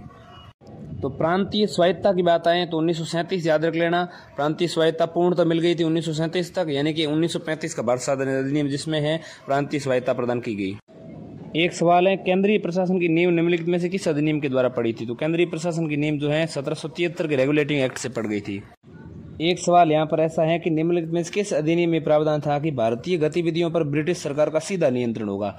यानी कि पहली बार ब्रिटिश सरकार का नियंत्रण इस प्रकार का शब्द कहाँ देखने को मिला, ये पूछ रहा है। तो मुझे लगता है ये पिट्स इंडिया एक्ट के द्वारा किया गया था, 1784 का पिट्स इंडिया एक्ट। देखता हूँ इसको मिला करके। तो यहाँ पर मैंने काफ़ी बार बताया कि पहली बार ब्रिटिश नियंत्रण शब्द जो है, पहली बार ब्रिटिश नियंत्रण का शब्द जो है ये 1784 के पिट्स इंडिया एक्ट से ही देखने को मिलता है। यानी कि ब्रिटिश नियंत्रण के आधिपत्य का क्षेत्र कहा गया। यूँ कह सकते हैं कि जो गतिविधियाँ होगी वो ब्रिटिश जो भी गतिविधियाँ होगी वो भारत की जो भी गतिविधियाँ होगी ब्रिटिश नियंत्रण में होंगी। ये सवाल संख्या 58 है, और सवाल संख्या 67 और 66 भी हमने देख ली। 58 सवाल है, उसमें कहा गया कि भारतीय गतिविधियों पर ब्रिटिश सरकार का सीधा नियंत्रण होगा। तो ऐसा 1784 की पिट्स इंडिया एक्ट से स्पष्ट हो गया, क्योंकि ब्रिटिश आधिपत्य का क्षेत्र जो है 1784 की पिट्स इंडिया एक्ट से कहा गया था भारत को। अब सवाल संख्या देखो 47 और 46 दो देख लेते, फिर 44 और 41 भी देख लेंगे। 47 में कहा गया कि द्वैध शासन प्रणाली की शुरुआत किस अधिनियम से हुई थी? तो द्वैध शासन और द्विसदनीय दोनों ही व्यवस्थाएं जो हैं 1919 के भारत शासन अधिनियम से हुई, जिसको हम मॉन्टेग्यू चेम्सफोर्ड सुधार कहते हैं, जिसमें मॉन्टेग्यू राज्य सचिव और चेम्सफोर्ड जो हैं वो था वायसराय भारत का। ठीक है, पोर्टफोलियो प्रणाली तो 1861 से ये शुरू हो गई थी। पोर्टफोलियो प्रणाली 1861 के अधिनियम से इसको मान्यता मिली थी। वैसे 1859 में शुरू कर दी थी, कैनिंग के द्वारा शुरू हुई थी ये। 44वां सवाल कहता है निम्नलिखित में कौन सा युग्म जो है वर्ष 1909 का अधिनियम लिखा है? वर्ष 1900 कौन सा अधिनियम सही जोड़ा है, मतलब यही कह रहा है। 1909 का अधिनियम आगे लिखा चुनाव का सिद्धांत। तो चुनाव का सिद्धांत तो 1892 के अधिनियम से देखने को मिला था, जिसको हम प्रत्यक्ष नहीं परोक्ष रूप से चुनाव का सिद्धांत यहाँ सामने आया था। ठीक है, तो ये 1892 का है, ये तो 1909 का बता रहा है, तो चुनाव का सिद्धांत 1909 तो गलत ही है। ठीक है, 1919 का अधिनियम और प्रांतीय स्वायत्तता लिखी गई, तो प्रांतीय स्वायत्तता 1935 से मिली, ये भी गलत है। इसके अलावा 1935 का अधिनियम राज्यों में द्वैध शासन, तो द्वैध शासन राज्यों में यानी कि प्रांतों में द्वैध शासन जो है 1935 से नहीं आई, वो तो केंद्र में द्वैध शासन आई। तो प्रांतों में द्वैध शासन 1919 से मिल गई थी। ठीक है, 1947 का अधिनियम जिम्मेदार सरकार, तो इसमें से कौन सा सही है देखते। हाँ, ये सही है कि जिम्मेदार सरकार का जो है प्रावधान 1947 से किया गया। तो 1909 से चुनाव का सिद्धांत नहीं है, चुनाव का सिद्धांत 1892 से है। 1919 में प्रांतीय स्वायत्ता नहीं, प्रांतीय स्वायत्ता 1935 में। राज्यों में द्वैध शासन, राज्यों में यानी प्रांतों में द्वैध शासन 1935 से नहीं है। 1935 से तो केंद्र में द्वैध शासन मिली थी, प्रांतों में द्वैध शासन 1919 से ही मिल गई थी। इसी तरह का 41वां सवाल है। 41वां सवाल क्या कहता है, निम्नलिखित में से किस अधिनियम के द्वारा चुनाव सिद्धांत का सूत्रपात किया गया? तो चुनाव सिद्धांत का सूत्रपात 1892 के अधिनियम से किया गया था, यानी कि भारत परिषद अधिनियम 1892।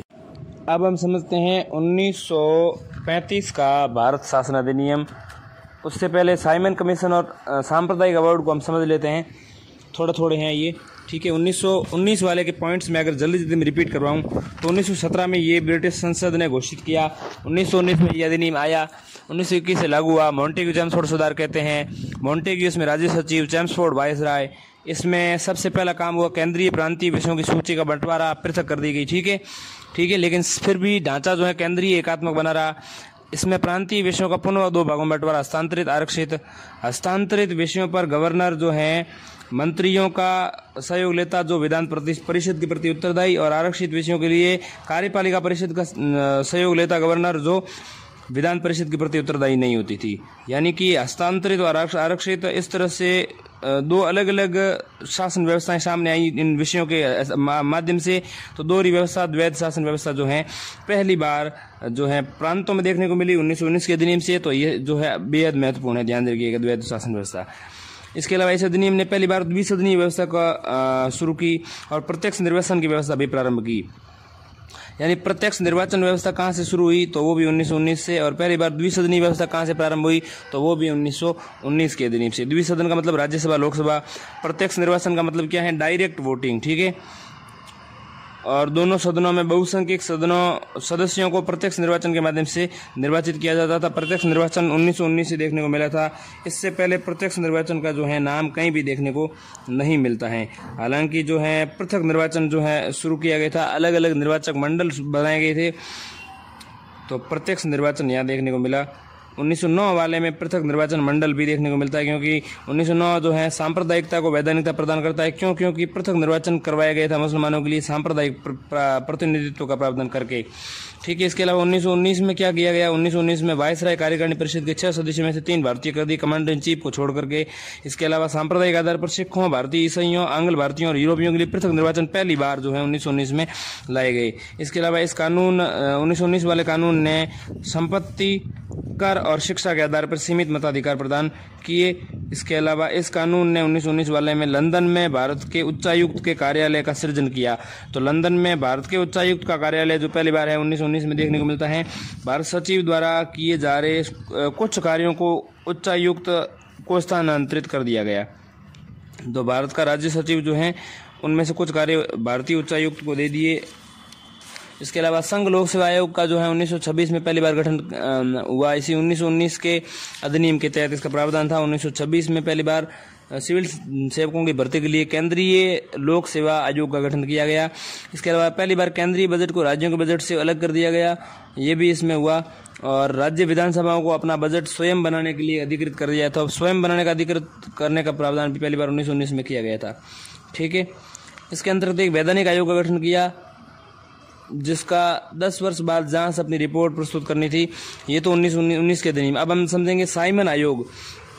ब्रिटिश सरकार ने नवंबर 1927 में, यानी कि निर्धारित समय से 2 वर्ष पूर्व ही, नए संविधान में भारत की स्थिति का पता लगाने के लिए सर जॉन साइमन के नेतृत्व में 7 सदस्यों का एक वैधानिक आयोग का गठन किया। ब्रिटिश सरकार ने आयोग की घोषणा की, जिसे साइमन आयोग कहा गया। आयोग के सभी सदस्य ब्रिटिश से, इसलिए भारतीय दलों ने इसलिए सभी दलों ने इसका बहिष्कार किया। 1927 में ये बनाया गया, नवंबर 1927 में, निर्धारित समय से 2 वर्ष पहले ही, ठीक है। निर्धारित समय से 2 वर्ष पहले यानी 1929 में बनाया जाना चाहिए, क्योंकि 1919 में यह अधिनियम आया था, मॉन्टेग्यू चेम्सफोर्ड जिसे हम कहते हैं। और उसके तहत ये कहा गया कि 10 वर्ष बाद जांच करने के लिए एक रिपोर्ट प्रस्तुत करने के लिए एक आयोग बनाया जाएगा। 1929 में बनना चाहिए, लेकिन 1927 में इसे बना दिया गया, तो 2 वर्ष पहले बना दिया गया, ठीक है। 1930 में जाकर के 1927 में बना, 1930 में जाकर अपनी रिपोर्ट पेश की इसने। और द्वैध शासन प्रणाली, राज्यों में सरकारों का विस्तार, मतलब इन्होंने क्या कहा, इस रिपोर्ट में पेश की गई और इसमें कहा गया कि द्वैध शासन प्रणाली, राज्यों में सरकारों का विस्तार, ब्रिटिश भारत के संघ की स्थापना, सांप्रदायिक निर्वाचन व्यवस्था को जारी रखने आदि की सिफारिश ने की। द्वैध शासन प्रणाली को लागू करने की बात की इसने, एक तो और बढ़ाने की बात की, राज्य सरकारों का विस्तार करने की बात की, ब्रिटिश भारत के संघ की स्थापना की बात की और सांप्रदायिक निर्वाचन व्यवस्था को जारी रखने की बात इसने की। आयोग के प्रस्तावों पर विचार करने के लिए ब्रिटिश भारत और भारतीय रियासतों के प्रतिनिधियों के लिए 3 गोलमेज सम्मेलन यहाँ पर किए।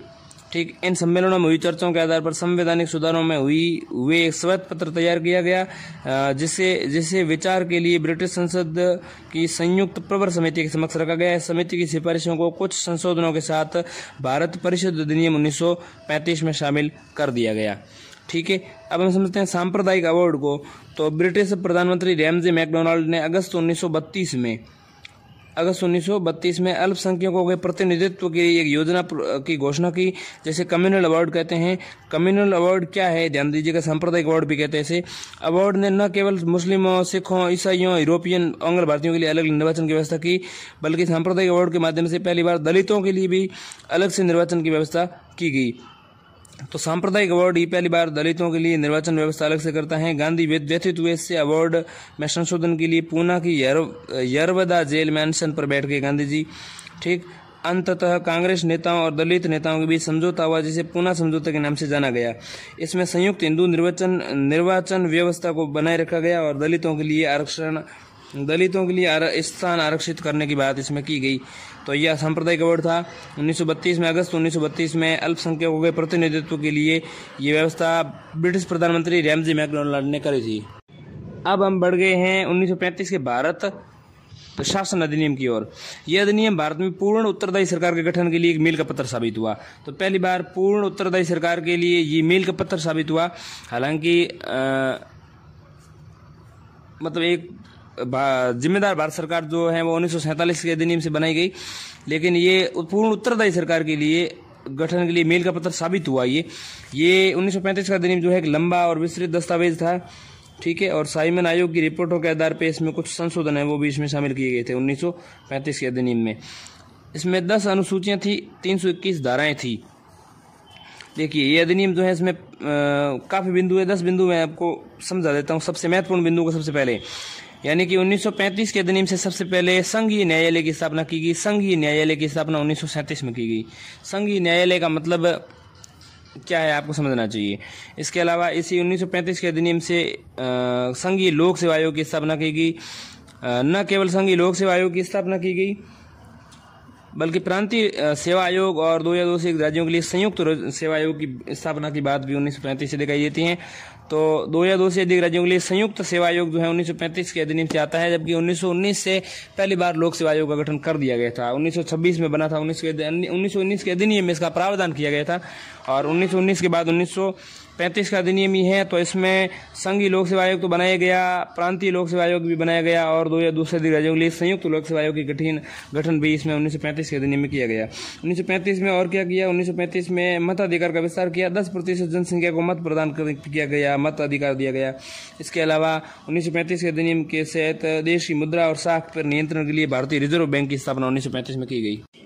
इसके अतिरिक्त इस 1935 के अधिनियम के द्वारा इंग्लैंड में भारत सचिव को सलाहकारों की टीम मिल गई थी, इसलिए 1858 के द्वारा जो भारत शासन अधिनियम के द्वारा स्थापित भारत परिषद जो थी 15 सदस्यों की, वो समाप्त कर दी गई। इसके अलावा दलित जातियों, महिलाओं, मजदूर वर्ग के लिए अलग से निर्वाचन की व्यवस्था करके सांप्रदायिक प्रतिनिधित्व व्यवस्था का विस्तार किया गया इसमें। इसके अलावा 11 राज्यों में से 6 में द्विसदनीय व्यवस्था प्रारंभ की गई। द्विसदनीय व्यवस्था पहली बार तो जो है 1919 में दिखाई देती है, लेकिन 11 राज्यों में से 6 राज्यों के लिए द्विसदनीय व्यवस्था प्रारंभ की गई। द्विसदन समझते हैं विधान सभा और विधान परिषद। तो विधान परिषद किस किस में बनाई गई, इसमें बंगाल में, बम्बई में, मद्रास में, बिहार में, संयुक्त प्रांत में और असम में द्विसदनीय विधान परिषद और विधानसभाएं बनाई गई। हालांकि इन पर कई प्रकार के प्रतिबंध थे। बंगाल में तो पहले भी कोशिश की जा चुकी है विधान परिषद की। विधान परिषद का मतलब जो है विधान परिषद का मतलब एक सदनी बनाया गया, शायद ये दो सदन प्रत्येक में बनाए गए। तो ये बंगाल में, बम्बई में, मद्रास में, बिहार में, संयुक्त प्रांत में और असम में द्विसदनीय विधान परिषद बनाई गई। बंगाल में, बम्बई में, बिहार में, बंगाल, बम्बई, बिहार। इसके अलावा असम, मद्रास और संयुक्त प्रांत जो है इनकी बात की गई। संयुक्त प्रांत का मतलब उत्तर प्रदेश आज का शायद ये। इसके अलावा 1935 में द्वैध शासन जो है केंद्र में शुरू की गई। आरक्षित विषय हस्तांतरित विषयों को बांट दिया, ठीक है, संघीय विषयों को जो है बांट दिया। और इसके अलावा हालांकि प्रावधान लागू नहीं हुए, मतलब कर दिया, नियम किए गए। इसके अलावा प्रांतों में द्वैध शासन व्यवस्था खत्म कर दी गई। प्रांतीय स्वायत्ता का शुभारंभ किया गया 1935 में। ये प्रांतीय स्वायत्ता मिल गई। प्रांतीय स्वायत्ता जो है 1937 में शुरू, ये व्यवस्था जो है 1937 में शुरू की गई और 1939 में से समाप्त कर दिया गया, ठीक है। प्रांतों में द्वैध शासन व्यवस्था जो है वो समाप्त कर दी गई और गवर्नर को राज्य विधान परिषदों के लिए उत्तरदायी मंत्रियों की सलाह पर काम करना आवश्यक था। तो गवर्नर जो था विधान परिषदों के लिए उत्तरदायी मंत्री जो थे उनकी सलाह पर काम करते थे। 1937 में ये व्यवस्था लागू की गई 1935 वाली, लेकिन 1939 तक आते आते इसे समाप्त करना पड़ा, ठीक है। राज्यों को अपने दायरे में रहकर स्वायत्त तरीके से 3 पृथक क्षेत्रों में शासन का अधिकार दे दिया गया, ठीक है। इसके अलावा इसमें सबसे बड़ा बदलाव किया गया, अखिल भारतीय संघ की स्थापना की। इसमें अखिल भारतीय संघ की स्थापना पहली बार कब हुई थी? तो 1935 के भारत शासन अधिनियम से हुई थी। राज्य और रियासतों को अलग अलग इकाई की तरह माना गया, ठीक है। अखिल भारतीय संघ में राज्य और रियासतों को अलग अलग इकाई की तरह माना गया, यानी कि राज्य अलग है और रियासत अलग है। तो इसमें राज्यों और रियासतों को पहली बार किस अधिनियम में अलग अलग इकाई की तरह माना गया? तो ये 1935 है, ठीक है। 3 सूचियां बनेगी। संघीय सूची में 59 विषय, राज्य सूची में 54 विषय और समवर्ती सूची में 36 विषय, दोनों के लिए जो थे। इस आधार पर शक्तियों का बंटवारा किया गया, ठीक है। तो शक्तियों का बंटवारा, शक्तियों के पृथक्करण की बात किसमें की गई पहली बार? तो 1935 के अधिनियम से शक्तियों का बंटवारा किया गया है। अवशिष्ट शक्तियां वायसराय को दे दी गई। तो किस अधिनियम के द्वारा अवशिष्ट शक्तियां वायसराय को दे दी? तो 1935 के अधिनियम से दी गई। हालांकि यह संघीय व्यवस्था कभी भी अस्तित्व में नहीं आई, क्योंकि देशी रियासतों ने इसमें शामिल होने से क्या कर दिया था? इनकार कर दिया था। अब एक अधिनियम बचा 1947 का अधिनियम। उससे पहले हम सवालों को एक बार थोड़ा सा देख लेते हैं पीछे जाकर के कौन कौन से 1935 के अधिनियम से संबंधित हैं। तो 39वां सवाल क्या कहता है कि भारत सरकार अधिनियम 1935 की प्रमुख विशेषताएं हैं। पहला, अखिल भारतीय संघ। तो अखिल भारतीय संघ बनाया गया, बिल्कुल। प्रांतीय स्वायत्ता बिल्कुल दी गई। केंद्र में द्वैध शासन बिल्कुल किया गया। राज्यों में द्वैध शासन की समाप्ति बिल्कुल किया गया। तो 1, 2, 3, 4 सभी हैं। इसका आंसर जो है 39 का सभी के लिए होना चाहिए और मैं इसका आंसर की पुष्टि करता हूं। तो 39 के लिए बिल्कुल सभी के लिए है। मेरे ये प्रश्न की जो सभी और कथन है वो सही है। अखिल भारतीय संघ बनाया गया 1935 से बनाया गया, बिल्कुल। प्रांतीय स्वायत्ता दी गई 1935 से, बिल्कुल दी गई। केंद्र में द्वैध शासन व्यवस्था शुरू की गई 1935, बिल्कुल की गई। राज्यों में द्वैध शासन समाप्त की गई, बिल्कुल की गई। एक सवाल है कि भारत सरकार अधिनियम 1935 की निम्नलिखित में से कौन सी विशेषता नहीं है? जैसे केंद्र में द्वैध शासन प्रणाली विशेषता है ये तो। अखिल भारतीय संघ बिल्कुल विशेषता है। प्रांतीय स्वायत्ता ये विशेषता भी है। प्रांतों में द्वैध शासन प्रणाली, तो प्रांतों में द्वैध शासन प्रणाली 1935 से नहीं आई थी, वो तो 1919 से आई थी। तो 1935 से तो प्रांतों में द्वैध शासन प्रणाली समाप्त की गई थी। तो इसका आंसर है कि प्रांतों में द्वैध शासन प्रणाली ये जो है ये इसकी विशेषता नहीं है। इसकी अगर मैं पुष्टि करूं तो बिल्कुल सही आंसर है ये। एक सवाल है कि 2 सूची दे रखी, मिलान करनी है। एक तरफ लिखा द्विसदनीय प्रणाली, एक लिखा विधायी विघटन, एक लिखा अलग निर्वाचक मंडल, एक लिखा प्रांतीय स्वायत्ता, और एक तरफ लिखा है भारत सरकार अधिनियम 1935, 1861 का अधिनियम, 1892 का अधिनियम और मोंटेग चेम्सफोर्ड सुधार, मारे-मिंटो सुधार 1909 और 1919। अब देखिए द्विसदनीय प्रणाली, तो दोनों सदन यानी कि राज्यसभा विधानसभा दोनों बनाए गए। तो ये प्रांतों में तो 1919 से शुरू हो गई, यानी मोंटेग्यू चेम्सफोर्ड सुधार जिसे हम कहते हैं 1919, उससे द्विसदनीय प्रणाली आ गई थी, ठीक है। और विधायी विघटन जो है, विधायी विघटन भारत परिषद अधिनियम 1861 के द्वारा किया गया। विधायी विघटन का क्या अर्थ है यहाँ पर? यानी कि जो विधि बनाने की जो प्रक्रिया थी उसमें जो है वो विकेंद्रीकरण की शुरुआत की गई। तो विधि बनाने की प्रक्रिया जो है प्रांतों को वापस लौटानी शुरू की गई थी। तो विधायी शक्तियों का विघटन यहाँ से शुरू हो गया था। अलग निर्वाचक मंडल, अब चूंकि देखिए 1909 का मार्ले-मिंटो सुधार जिसे हम सांप्रदायिकता को वैधानिकता प्रदान करने वाला अधिनियम कहते हैं। तो ये अधिनियम जो है उसके द्वारा पृथक निर्वाचक मंडल मुसलमानों के लिए अलग से रखा गया। तो इसमें पहली बार जो है ये प्रक्रिया शुरू हुई, इसीलिए इस अधिनियम को हम कहते हैं पृथक निर्वाचक मंडल शुरू करने वाला मार्ले-मिंटो सुधार। प्रांतीय स्वायत्ता की बात करें तो वो भारत सरकार अधिनियम 1935 के द्वारा आया। भारत में अखिल भारतीय सेवाओं का जनक किसे कहा जाता है? सरदार पटेल को कहा जाता है। भारत सरकार अधिनियम 1935 के तहत अधिशेष शक्तियां केंद्रीय विधायिका को प्रदान की गई थीं। अधिशेष शक्तियां केंद्रीय विधायिका को प्रदान की गई थी, क्या ये सही है? अधिशेष शक्तियां तो वायसराय को दी थी, तो ये कथन है। कारण क्या है? कारण भारत सरकार अधिनियम 1935 के माध्यम से विषयों की 3 सूचियों में बांटा गया, संघीय, प्रांतीय और समवर्ती सूची। ठीक, इस प्रश्न का उत्तर नीचे दी गई कूट के प्रयोग आधार पर बताइए। तो क्या कथन सही है? 1935 के तहत अधिशेष शक्तियां तो वायसराय को दी गई थी, 3 सूचियों में भले ही बांट दिया गया, इन 3 सूचियों से बंटवारा से कोई संबंध ही नहीं था उसका, वायसराय को दी अधिशेष शक्तियां। तो मेरे हिसाब से जो ए गलत है किंतु आर सही है। आर क्या है? भारत सरकार अधिनियम 1935 के माध्यम से 3 विषयों में बांटा गया है, तो ए गलत है, आर सही है, मैं ऐसा समझ रहा हूँ। 180 जो है उसका आंसर जो है वो मैं जो कह रहा हूँ वो सही है, ए गलत है। 1935 के माध्यम से अधिसूचित शक्तियाँ जो हैं केंद्रीय विधायिका को न देकर के वायसराय को प्रदान की गई थी। अब हम समझते हैं भारत स्वतंत्रता अधिनियम 1947। 20 फरवरी 1947 को ब्रिटिश प्रधानमंत्री क्लीमेंट एटली ने घोषणा की कि 30 जून 1947 को भारत ब्रिटिश शासन जो है समाप्त हो जाएगा। 30 जून 1947 को समाप्त हो जाएगा, ऐसा 20 फरवरी को कहा। ठीक, 20 फरवरी 1947 को कहा कि 30 जून 1947 यानी लगभग 40 दिन बाद जो है 20 फरवरी 1947 को कहा कि आने वाले 40 दिन बाद यानी कि 30 जून 1947 को ब्रिटिश शासन समाप्त हो जाएगा और भारतीयों को सत्ता सौंप दी जाएगी।